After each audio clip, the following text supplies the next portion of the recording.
दोस्तों Sunday comment box में आपका बिल्कुल स्वागत है। और यहां पर मैंने 3 ऐसे टॉप क्वेश्चन को पिक किया है जो कि आपके करियर में काफी काम आ सकते हैं और काफी लोग इसके बारे में जानना चाहते हैं। तो चलिए बिना किसी देरी के स्टार्ट करते हैं। सबसे पहला जो क्वेश्चन है वो दिनेश कुमार जी ने पूछा है मुझसे कि कितनी जनसंख्या पर कितनी दुकानें होती हैं, ये कैसे निकालते हैं और कंपनियां इसे कैसे निकालती हैं। तो दोस्तों यहां पर अगर आपसे किसी इंटरव्यू में पूछा जा रहा है और इंटरव्यू के मकसद से आप जवाब देना चाहते हैं, इसका जो रिटर्न में जवाब होता है वो होता है कि 1 लाख जनसंख्या पर करीब 450 दुकानें होती हैं। इस 450 दुकानें किस चीज की होती हैं? तो इस 450 दुकानों में सभी तरह की शॉप शामिल होती है। एक पान शॉप से लेके ग्रोसरी स्टोर, डिपार्टमेंटल स्टोर तक, हार्डवेयर शॉप से लेके पेंट या रेता बदरपुर या सीमेंट की जितनी भी दुकानें होती है। तो 1 लाख की जनसंख्या पे 450 दुकानें होती हैं और यही रूल्स फॉलो किया जाता है। यही रूल्स फॉलो किया जाता है पूरे एशिया में और खास तौर से इंडिया में। तो ये अगर आप इंटरव्यू के मकसद से ये सवाल पूछा जाता है तो आप ये जवाब दे सकते हैं।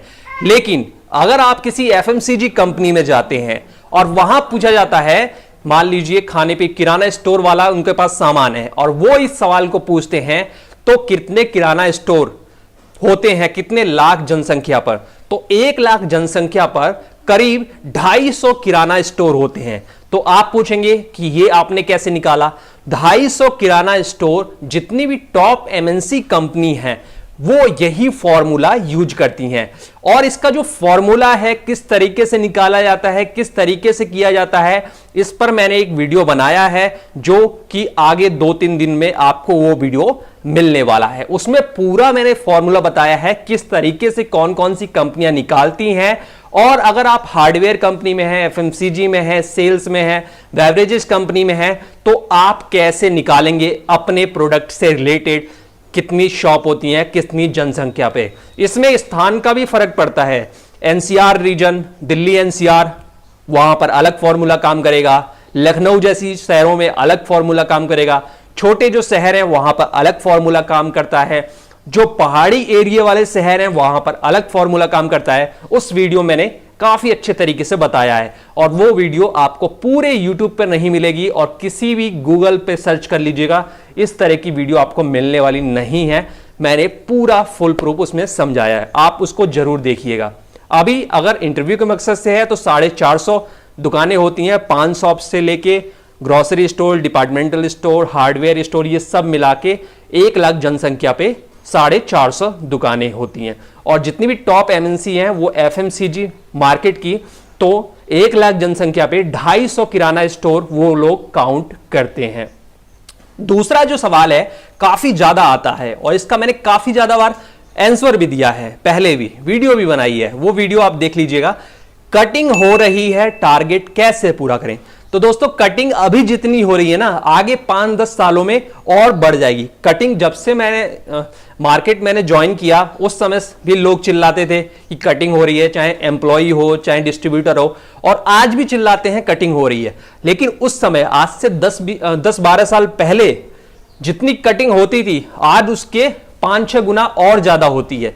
क्योंकि पहले ऑनलाइन स्टोर नहीं थे, बहुत सारी चीजें नहीं थी। अब तो तरह तरह के चैनल आ गए हैं, इसलिए कटिंग और ज्यादा होती है। और यहां तक कि कंपनी को भी पता नहीं चलती कि उनका माल कौन बेच रहा है, क्योंकि वो 10 चैनलों को माल बेच रहे हैं। ऑनलाइन ऑफलाइन स्टोर हैं, इसके अलावा होलसेल स्टोर हैं, इसके अलावा विदेशी जो होलसेल कंपनियां हैं, रिटेल स्टोर हैं इंडिया के, वो भी ये कटिंग कर रहे हैं। तो कंपनी को भी नहीं पता होती। लेकिन 10 साल पहले कंपनी को पता होती थी कि किस चैनल से माल आ रहा है और कौन सा डिस्ट्रीब्यूटर दे रहा है। आज वो नहीं जानते। तो कटिंग हमेशा होती रहेगी। मेन चीज हमें ये फोकस करना चाहिए कि हमारी सेल कैसे बढ़ेगी, यानी कि हमारी जितनी कटिंग हो रही है उतनी हमारी सेल और कहीं से इंक्रीज हो जाए तो हमारा टारगेट पूरा होता चला जाएगा। इसलिए कटिंग रोकने के चक्कर में बिल्कुल भी ना पड़े।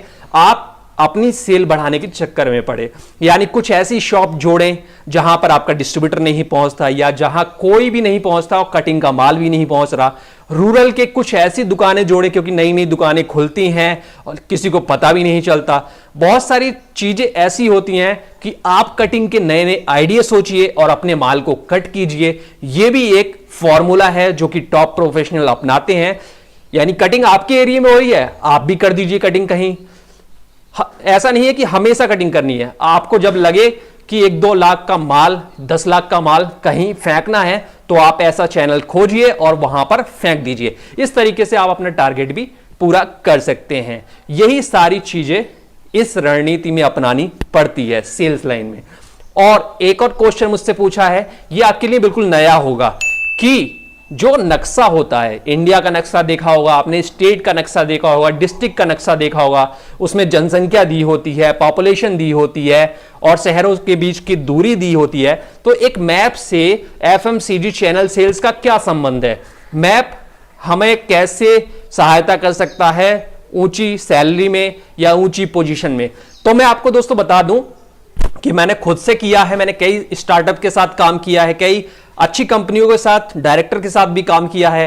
तो वहां पर क्या होता है, कंपनी के पास मैप होता है, अलग अलग डिस्ट्रिक्ट का, अलग अलग शहरों का अलग अलग मैप होता है। उसमें 3 डाटा होता है। पहला होता है जनसंख्या, किस शहर में कितनी जनसंख्या है। फिर उसमें बीट प्लान उनका होता है कि कितने शहर, मेन सड़कें कौन सी है, मेन टाउन कौन से हैं। फिर रूरल का अलग डेटा होता है, सारी चीजें होती हैं। तो वहां मैप पर काम होता है, क्योंकि वो एसी वाले कमरे में बैठ के मैप से ही डिसाइड करते हैं कि मान लीजिए कि गोरखपुर की सेल, गोरखपुर एक डिस्ट्रिक्ट है और वहां की सेल कम हो रही है, तो आदमी तो बार बार गोरखपुर जाएगा नहीं, उसकी गलियों में घूमेगा नहीं कि नई कितनी शॉप खुल गई है, क्या हुआ है।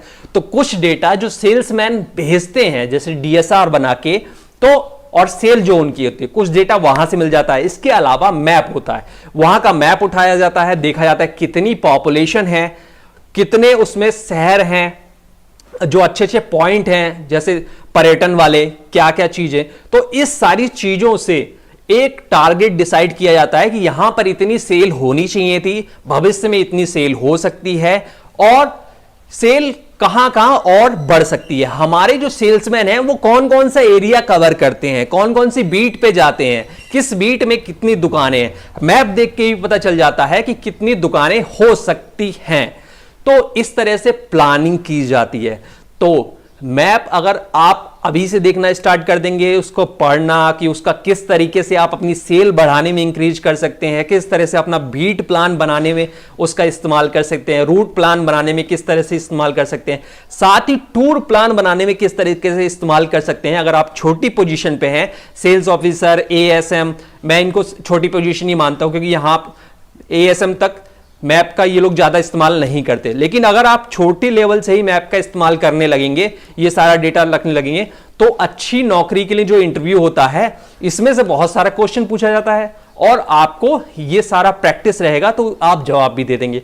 और आगे जितनी ऊंची पोजीशन पे जाएंगे तो मैप का बहुत ज्यादा इस्तेमाल होता है। मैंने आपको एक बहुत ज्यादा अच्छी इंफॉर्मेशन दे दी। इस मैप के ऊपर मैं एक अलग से वीडियो बनाऊंगा, किस तरह से इसको रीड करते हैं, किस तरह से पढ़ते हैं, क्या क्या इस्तेमाल होता है, उसकी वीडियो आप देखिएगा इसी चैनल पर। दोस्तों, संडे कमेंट बॉक्स में बस इतना ही। उम्मीद है आपको वीडियो पसंद आई है। वीडियो पसंद आई है तो लाइक शेयर जरूर करें।